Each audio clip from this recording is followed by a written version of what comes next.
Приветствую всех на канале Магия Песка. Мои дорогие, любимые зрители. Меня зовут Ольга, и сегодня для вас я сделаю отсыпочку на такую тему. Что вот-вот случится? Что это будут? Перемены, события, решения, достижения? Люди какие-то появятся? Давайте посмотрим. Смотрим мы на самое ближайшее время. Пусть нужная и важная информация вас найдет. Я же попрошу высшие силы дать мне возможность ответить на все ваши вопросы.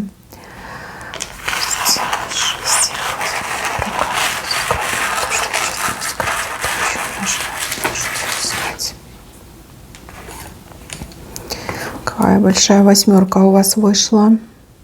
Восьмерка работ, сотрудничество, бесконечность. 8 число. Через 8 часов завтрашний день, 8 утра, либо 8 вечера, случится какое-то совершенно неожиданное событие, которое для вас как глоток свежего воздуха. А у кого-то даже сначала вы не можете дышать, а потом задышите полной грудью. Здесь 2 человека радугу принесут вам. Радуга — это и есть счастье, это и есть радость, это свершение, это достижение, это прорыв, это мост, соединяющий события либо людей. Неважно, что это, где это, ориентируйтесь через 8 часов, 8 часов вечера, 8 часов утра, через 8 дней, либо 8 числа месяца. Случится невероятное. Глоток свежего воздуха. У вас голова легче становится. И грудь, распирает от того, что вы можете дышать полной грудью. Мне идет 2 человека принесут радугу. Либо эти люди сообщат информацию, либо уже принесут вам результат. Либо эти люди все расскажут, что нужно знать. Радуга — это здорово, и мост — это здорово. Что бы это ни было, это вам во благо. Вы точно не ждете, а оно случится. Дальше. Рука, которая замахнулась ударить, выпустит, палку, дубину, что-то выпустит, не сможет удержать. Тот, кто захочет вас ударить, не удержит эту палку, и палка упадет на этого человека, либо его же или ее же ударит. Кто к вам идет с палкой, кто намерен вас, ударить, либо накричать на вас, что-то вам предъявить, сам же от своей затеи пострадает. Мне кажется, что здесь, духи рода стараются, духи рода не позволят человеку вас обидеть. Неважно, есть за что, не за что, это мужчина, либо это женщина.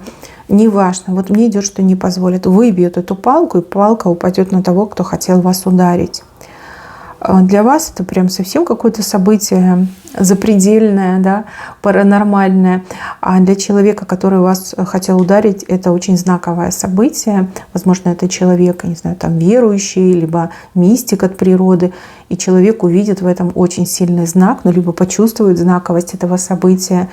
И у этого человека к вам отношение просто в моменте на 180 разворачивается.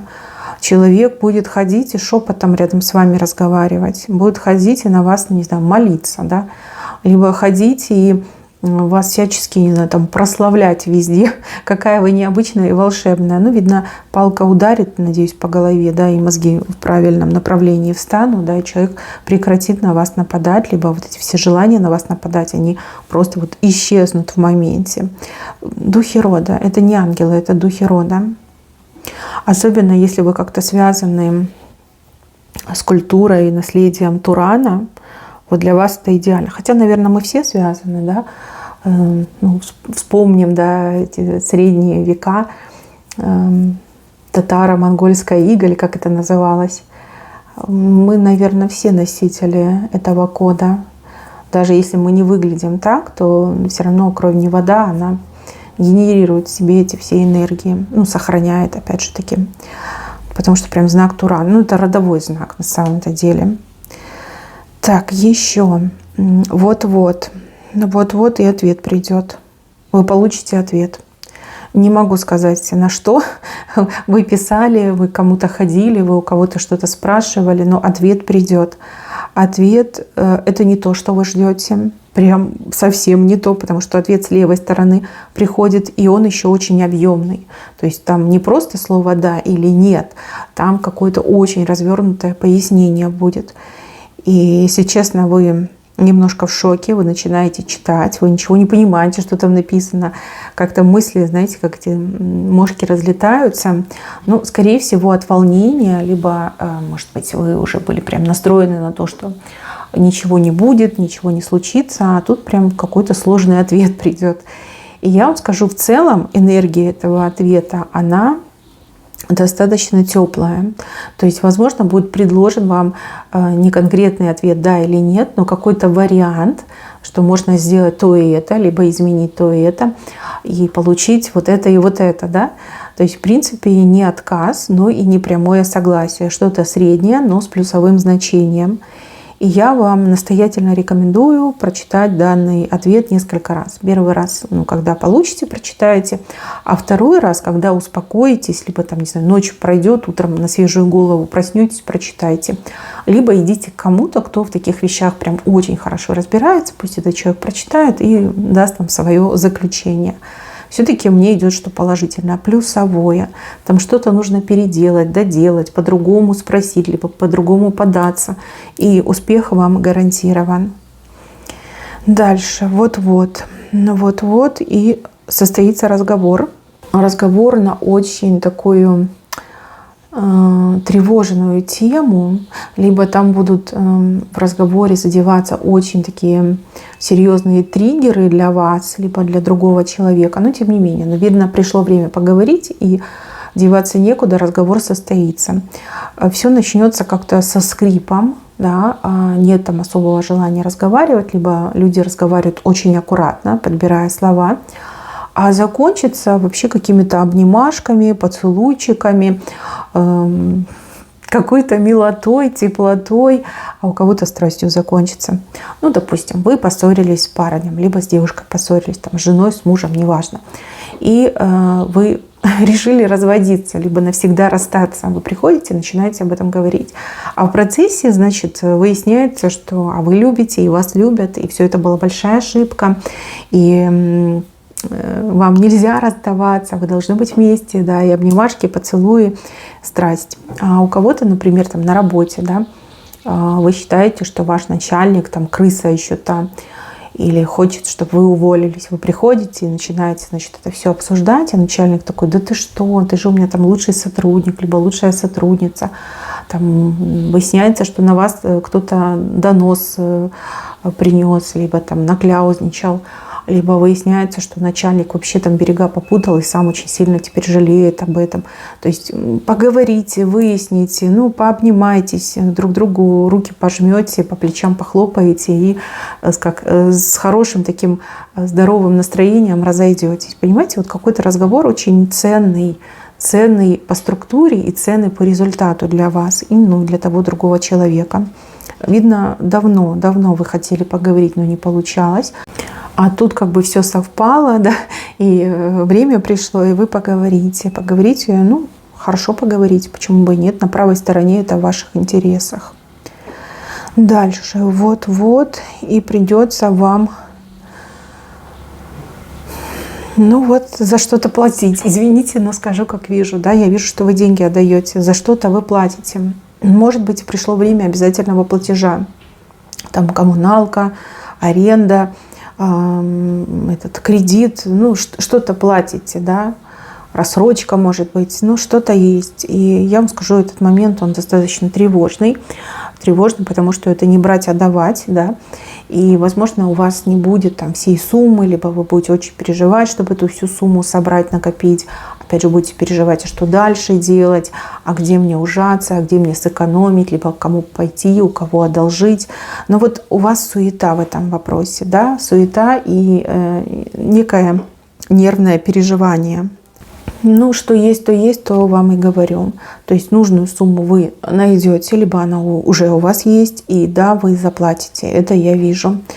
Оплата пройдет. Если речь идет о какой-то покупке, например, дорогой, и вы там до последнего просто будете сомневаться, держать эти денежки в руках и думать, как поступить, вот что сделать, нужно мне покупать, не нужно мне покупать, ну вот какая-то, знаете, такая напряженочка идет, то я вам вообще рекомендую загадать на сон. Перед тем, как вы будете ложиться спать, прочитайте молитву, там «Отче наш», либо прочитайте молитву той религии, которой вы придерживаетесь, и загадайте так, что если ответ «да», то есть мне нужно купить, то пусть будет вода в любом ее проявлении. Если ответ «нет», мне не нужно это покупать, пусть будет хлеб. Но вообще я вижу, что вы купите на самом деле. Вот, может, вам так спокойнее будет, либо как-то легче будет, да, вот это все пережить, перенести. Дальше. Вот-вот. И некий человек вам тайну откроет. А тайна это такая достаточно сложная, скандальная. Смотрите, вот только что увидела, что у вас 2 восьмерки. Вот одна восьмерка, а вот вторая большая. Просто та большая, ее сразу видно, а эту восьмерку не так хорошо видно. Кстати, она еще и на букву В похожа на самом-то деле. Тут гвоздь. Гвоздь показан, да. Ну, сейчас мы вернемся к этому, да, вот про тайну. Человек может вам рассказать не свою тайну, а чужую тайну. Причем это будет не сама тайна, а больше как домыслы, оговорки, домыслы этого человека. Поэтому отнеситесь скептически, не верьте на слово и не сильно впечатляйтесь, да, потому что, может быть, там от тайны всего лишь 15%, а все остальное человек сам придумал, да, из пальца высосал. Но это будет так все выглядеть, что вот я тебе доверяю под большим секретом, я тебе рассказываю. Вот как хотят вас на какой-то крючок подцепить, чтобы вы тоже что-то свое рассказали, да, либо чтобы вы больше доверять стали. Да? Ну, это какой-то психологический приемчик мне идет. Даже если человек там не увлекается психологией, но интуитивно чувствует, что нужно поступить именно так. Так что вы можете смело сказать, что мне не нужны никакие тайны, а если все-таки вам расскажут, просто отнеситесь максимально скептически ко всему этому. Так, теперь давайте разберем эту вторую восьмерку. Здесь восьмерка, конечно, потоньше, поменьше. И тут прям показан гвоздь. Гвоздь какой-то немножко кривой. Возможно, у вас на работе либо в делах что-то не получалось, да, потому что гвоздь кривой, и как бы забить его достаточно сложно. И у кого вот действительно были проблемы, вот-вот и ваши проблемы решатся. Я вижу чужую руку, которая буквально помогает держать вам этот гвоздь для того, чтобы он стоял ровно, либо помогает вам, не знаю, вытащить этот гвоздь, там, его выправить, да, и заново забить. То есть придет помощь оттуда, откуда не ждали. Скорее всего, помощь придет либо от какого-то очень холодного человека, отстраненного, максимально неконтактного, либо от человека, который наоборот вот как-то вас критиковал, стебал, цеплялся к вам. То есть вам казалось, что это все происходит вот за правду. Может и правда он вас критиковал, этот человек, но когда станет вопрос о помощи, этот человек первый прибежит, либо этот человек первый и единственный, кто придет для того, чтобы вот прям не словами, но делами помочь. И это прям здорово, понимаете? Во-первых, это выправляет ваши отношения, а во-вторых, без помощи, я так понимаю, вам не обойтись, потому что одной рукой очень сложно, да, все сделать. Особенно если у вас там, например, опыта нет, либо у вас, например, перфекционизм какой-то, да, либо вы там первый раз что-то делаете. Помощь все-таки нужна. Если это не восьмерка, то очень похож символ на букву В. Если это человек на букву В, неважно, мужчина либо женщина, это может быть имя и фамилия, то этот человек исправляется, вот-вот и исправляется, да, либо начинает исправляться. То есть, возможно, вам что-то не нравилось в этом человеке, отношения, поведение, манеры, подача, экспрессия, да, человек начинает исправляться, как этот согнутый гвоздь начинает выпрямляться. Понятно, что не сразу, не за один раз, не за один час, не за один день, но тем не менее вы видите хорошие изменения в этом человеке. То есть общаться легче, лучше, проще. У вас тройка формируется. Тройка — это и есть общение, либо сотрудничество. Поэтому, да, все-таки исправимый. Да? Вы думали, что неисправимый, а кажется, что исправимый человек. А может, человек для вас старается. Да? Человек такой, я был неправ, надо все исправить, надо поменяться. И да, будет стараться и будет меняться. Дальше. У вас какие-то очки странные, как будто бы увеличивающие очень сильно. Вот вы смотрите на какой-то предмет, вот на крест вы смотрите и думаете: Господи, так это же огромный гигантский крест. А вот стоит снять эти очки, вы увидите, что это такой маленький крестик, да, ни о чем, просто ни о чем. Увеличительные очки, либо, как говорят, у страха глаза велики. Вот, скорее всего, вы, когда чего-то боитесь, вы преувеличиваете свои страхи. Смотрите вы на какой-то крестик. Ну, крестик — это проблема, задача, это сложность какая-то. И думаете: точно, точно, я не смогу, этот крест я не подниму и не донесу. И у вас такой прям страх до костей пробирает, да, вот прям аж кости сводит. И паника еще мне какая-то. У кого-то точно паника есть. Но стоит вам снять эти увеличивающие очки, ну как бинокль даже какой-то, да, это не очки, это прям целый бинокль вместо очков. И вы увидите, что крестик на самом деле маленький, крошечный, и там вообще не о чем говорить, да, какая-то ерунда, мелочь. Ваша проблема — это ерунда. Либо сложность, она совершенно не сложная, а буквально там на один зубок. И у вас прям сияние изнутри идет. Кто-то вас подтолкнет к тому, чтобы вы сняли эти бинокли. Очки бинокля сняли. Либо сами высшие силы вам помогут, либо какой-то человек вам поможет. То есть ваша проблема не стоит выеденного яйца. То есть это вообще ничего. Для вас это вот как семечку скушать, да, обычную жареную семечку, да, можно даже и не зубами, а там пальцами хрустнуть ее и все, и съесть. Это не какой-то там грецкий либо лесной орех. Это обычная семечко, это ерунда, мелочи. А вы уже там себя накрутили, настроили, там, убедили, что все плохо, опасно и страшно. Ничего плохого, опасного, страшного я не вижу. Дальше вот-вот показываю человека, который будет вокруг вас крутиться просто как спиннер. Помните, такие штуки были модные, популярные у детей? Так между пальцев зажимаешь его, и оно крутится. Вот человек вокруг вас будет крутиться и так, и сяк, и вот что хочешь, и катается, и кружится, и крутится. У вас прям голова от него заболит, от этого человека. То ли за вами кто-то так усиленно начнет ухаживать, либо добиваться вас, либо кто-то очень усиленно начнет привлекать ваше внимание. Но этого человека слишком много. И у вас вместо того, чтобы там принятия, да, у вас образуется очень стойкое чувство антипатии, просто раздражает вас этот человек. Но в защиту этого человека могу сказать так, что человек ничего плохого не хочет, просто человек по-другому не знает и не умеет. И не надо обижаться, просто нужно поговорить и сказать, что: дружочек, ты не прав, давай-ка сбавь обороты, а то у меня уже шарики за ролики, да, от тебя. Плюс, если это какая-то просьба, то лучше, конечно, уважить этого человека, просьбу выполнить.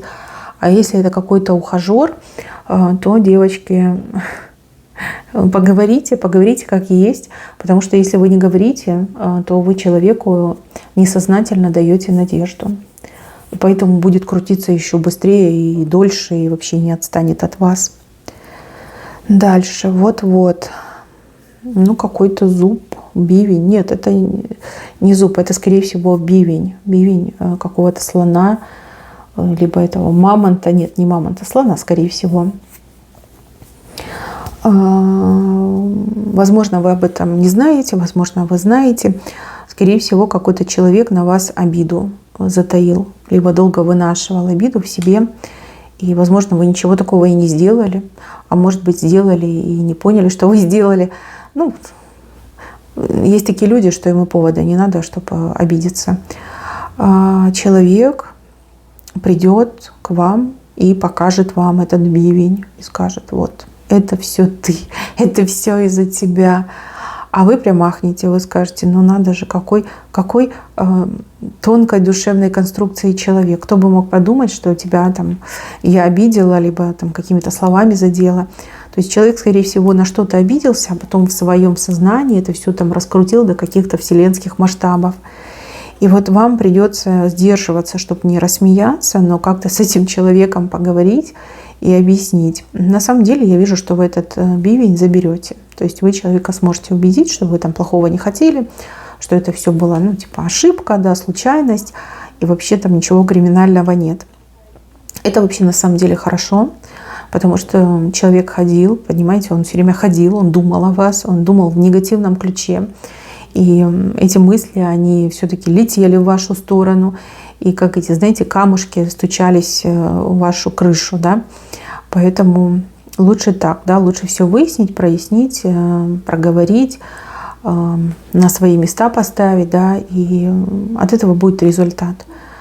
Человек поменяется в лице, человек поменяется в голосе, вы это увидите, вы это почувствуете, и отношения могут прям конкретно наладиться. Еще мне идет, что это человек как старшего возраста, либо человек старше по должности, по званию. Допустим, это может быть там начальник, начальница, это может быть там, не знаю, свекровь, мама, ну, либо там бабушка, не знаю, кто-то может быть постарше. Вот. Главное, что все не будет с собой носить, за пазухой у себя этот бивень не будет носить, а все выяснится, и вы проговорите. Так, еще. Женщина показана. Женщина, которая, ну вот как ставки на вас сделала. Вы ее как беспроигрышная ставка. Не знаю, как это объяснить словами более подробно. Но вот она верит в вас и верит в успех. Вот если я с тобой, то у меня точно будет успех. Либо если я буду взаимодействовать, сотрудничать с вами, то все у меня будет там зашибись. И с одной стороны, как бы это хорошее чувство, а с другой стороны накладывает на вас некую ответственность. А вы этого не хотите, либо вы предпочитаете все-таки без этого обходиться. И я скажу так, ничего не бойтесь. Эта женщина, скажем так, ну, она нуждается в таком гуру, наставнике, либо в таком светлом человечке, как вы. И ей достаточно просто быть рядом, либо с вами что-то вместе делать для того, чтобы чувствовать себя счастливой. И также я вижу, что вот она эту ставку на вас поставила не просто так, она ведь еще и умная женщина. Она там все просчитала, все выверила, и она не ошибется. То есть вот она сделала все правильно, вы ее не подведете, и благодаря вам что-то очень успешно случится, завершится, либо и начнется, и завершится.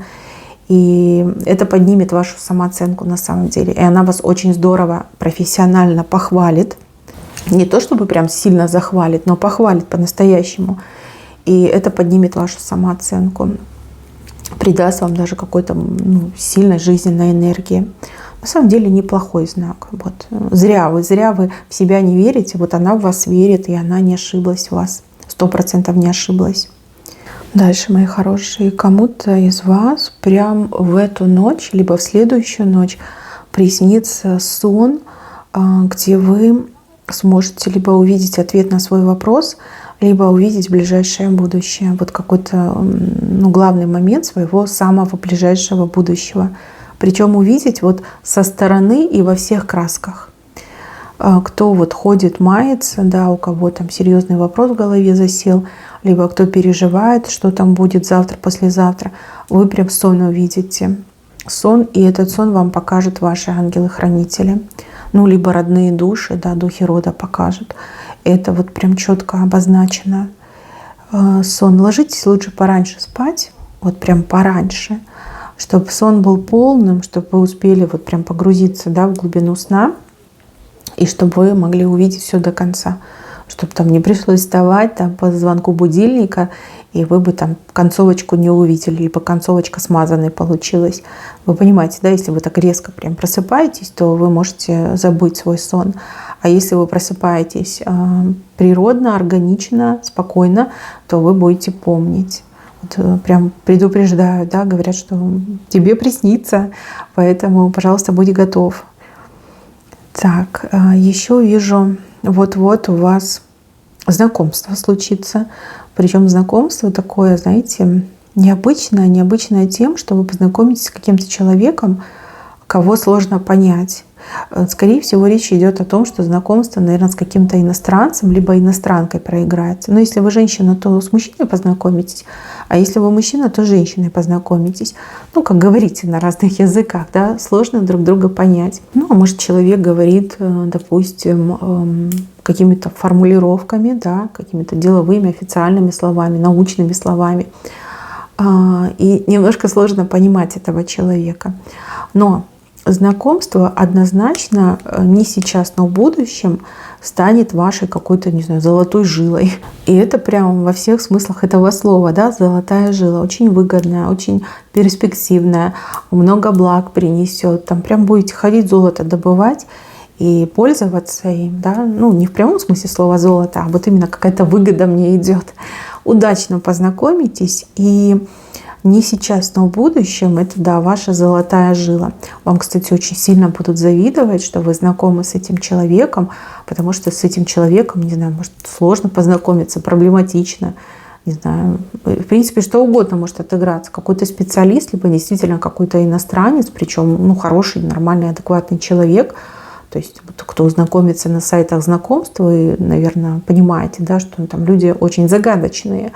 И понять, кто перед вами, настоящий аватар, не настоящий, очень тяжело. Вот. А вам конкретно повезет, вы с нормальным, адекватным человеком познакомитесь.